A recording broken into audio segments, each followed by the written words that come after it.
अस्सलाम वालेकुम। ज़हर ज़िंदगी ड्रामे जी दोस्तों धमाकेदार नेक्स्ट एपिसोड जी तफ़सील तव्हांखे ॾींदा हलूं। छा नेक्स्ट एपिसोड में रबन खे कालू भॼाईंदो ऐं ओठे खे बि हितां कालू छॾाईंदो या वरी को ॿियो अदाकार जी एंट्री थियण वारी आहे ज़हर ज़िंदगी ड्रामे में जेका क़िस्त अचण वारी आहे। छा इहा नेक्स्ट एपिसोड ज़हर ज़िंदगी ड्रामे जी आख़िरी क़िस्त आहे, इन में ओठो मारियो वेंदो ऐं जेको रबन वरी कमाल खान हाकिम खान खे पूरो करे छॾींदो या वरी अञा ड्रामे खे तूरी जी वल वांगुरु छिकियो वेंदो। बिल्कुलु सॼी कहाणी ॿुधाईंदासीं दोस्तों इन नंढड़े वीडियो में। पहिरियां इन खे पूरो ॾिसो जीअं तव्हांखे सॼी कहाणी सम्झ में अचे।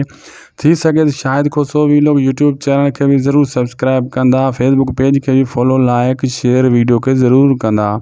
दोस्तों पोई क़िस्त में रात मां ॿुधायो काफ़ी अर्सो पहिरियों मां तव्हांखे मां यको ॿुधाईंदो तो अचां त रबन हिकु चक्कर फासदो, इन हथकड़ियूं लॻंदियूं, ओठो भी फासदो। ईअं ई थियो तव्हां ॾिठो, ओठो भी हथी को थियो, रबन भी हथी को थियो। हाणे छा थींदो? हाणे बिल्कुलु दोस्तों नेक्स्ट एपिसोड में जॾहिं नवा कमाल खान शहर ॾांहुं वेंदो वॉन्टेन जे चक्कर में, कालू कोशिशि कंदो त ओठे ऐं रबन खे छॾायां, हितां भॼायां, ऐं इहा कोशिशि कालू जी नाकाम थी वेंदी। कालू खे आख़िरी आसरो आहे त इहे भॼी आहे त पोइ इहे कमाल खान खे मारे सघनि था, हाकिम खान खे बि ख़तमु करे सघनि था। ऐं पोइ दोस्तों इन जिदोजहद में तव्हां ॾिसंदो त ओठो नेठि हिकु कुझु क़िस्तनि जे अंदरि तव्हां ॾिसंदो त मारिजी पवंदो ऐं रबन वञी आख़िरी बचंदो। लेकिन आहिस्ता आहिस्ता ड्रामो बिल्कुलु एंड मतिलबु ख़तमु थियण जे क़रीब पहुची चुको आहे ज़हर ज़िंदगी। तव्हां टेंशन न कयो, हाणे इहे इन ड्रामे जा आख़िरी झटका आहिनि।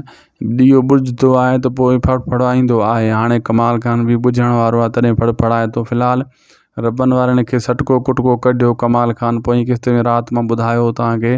हाणे तव्हां ॾिठो पंहिंजे अखियुनि सां। अॻिते बि जेका बि असां अपडेट तव्हां पुॼाईंदा आहियूं त बिल्कुलु ओके हूंदी आहे। बक़ाया अपडेट सुभाणे वारी क़िस्त में ॿुधाईंदासीं। असांखे ॾींदा इजाज़त, मिलंदासीं तव्हां सां नेक्स्ट वीडियो में। चैनल खे ज़रूरु सब्सक्राइब कंदा। ख़ुदा हाफ़िज़।